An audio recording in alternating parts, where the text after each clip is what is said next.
जी, अपराजिता जी ने ठीक कहा कि महिलाओं को कहीं कमतर नहीं आंका गया है और उनको बराबरी से हिस्सेदारी मिलती है। ये एक पक्ष है।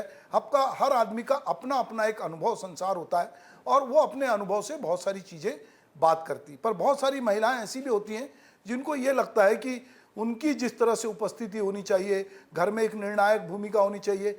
एक होती है सूचना देना और एक होता है निर्णय लेना कि मैं ऐसा कर रहा हूँ या मैं ऐसा करूँ। तो ये कई बार होता है कि घरों में हम ये मान लेते हैं कि उनकी सहमति जो है, रजामंदी है। बहरहाल मृणालिका ओझा जी हमारे साथ हैं।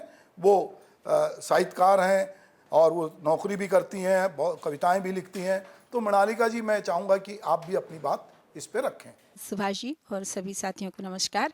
मैं मृणालिका ओझा और मैं थोड़ा बहुत लेखन का कार्य करती हूँ। इसके साथ साथ सामाजिक सेवा भी करती हूँ।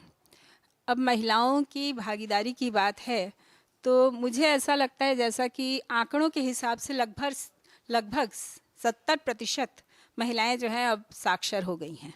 तो इस तरह से अगर हम देखें तो साक्षरता की दृष्टि से महिलाएं पीछे नहीं हैं, किंतु यदि आप देखें कि महिलाओं का योगदान किस तरह से समाज में है तो मुझे लगता है अभी बहुत ज़्यादा आगे बढ़ने की हमको ज़रूरत है। हर जगह आज भी परिवार टूट रहे हैं, हर जगह आज भी समाज कमज़ोर पड़ रहा है। समाज का अर्थ जो है वो केवल किसी धर्म से और जाति से संबद्ध नहीं है। समाज तब होता है जब हमारी विचारधाराएं जो हैं वो खुलकर एक दूसरे के सामने आती हैं और उस विचारधारा में हम अधिक से अधिक बड़ी संख्या में सभी लोगों को समावेशित कर लेते हैं, तब वो समाज है। तो वहाँ पर हम कहीं ना कहीं किसी न किसी रूप से बंधन महसूस करते हैं। कहीं हम वर्ग भेद की बात करते हैं, कहीं जाति भेद की कहीं बात करते हैं, कहीं धर्म की बात करते हैं, कहीं भाषाओं की बात करते हैं। कहीं ना कहीं हम सब में एक हल्का सा दुराव दिखाई पड़ता है।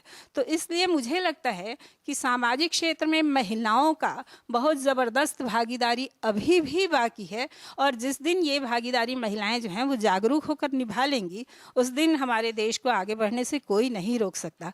कहा ही गया है कि जिस परिवार में महिला साक्षर है, पढ़ी लिखी है, उस देश को आगे बढ़ने से कोई नहीं रोक सकता।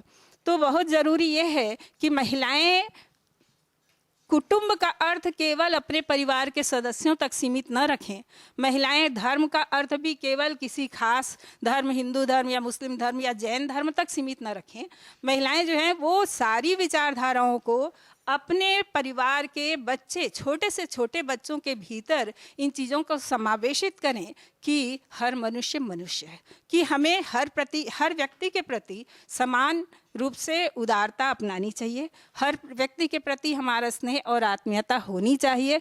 इस आधार पर हम बच्चों को शिक्षा दें, इस आधार पर हम अपने परिवार का संस्कार बनाएं, इस आधार पर हम जिस कॉलोनी में रहते हैं, जिस शहर में, नगर में, जिस मोहल्ले में रहते हैं, वहाँ हम समाज जो बना रहे हैं, जो आपस के संबंध बना रहे हैं, वो सब हम इसी आधार पर करें कि उसमें एक औदार्य हो, विचारधारा में उदारता हो। अगर ये बात पूर्णतः महिलाएं अपना लेती हैं तो निश्चित रूप से महिलाओं की भागीदारी बहुत जल्दी असर लाएगी और मुझे पूरा विश्वास है कि भारत जो है निश्चित रूप से सभी क्षेत्रों में, जैसे अपराजिता जी ने कहा, बहुत क्षेत्रों में बहुत आगे बढ़ गया है और निश्चित रूप से भारत बहुत जल्दी बहुत ऊंचे स्थान पर होगा।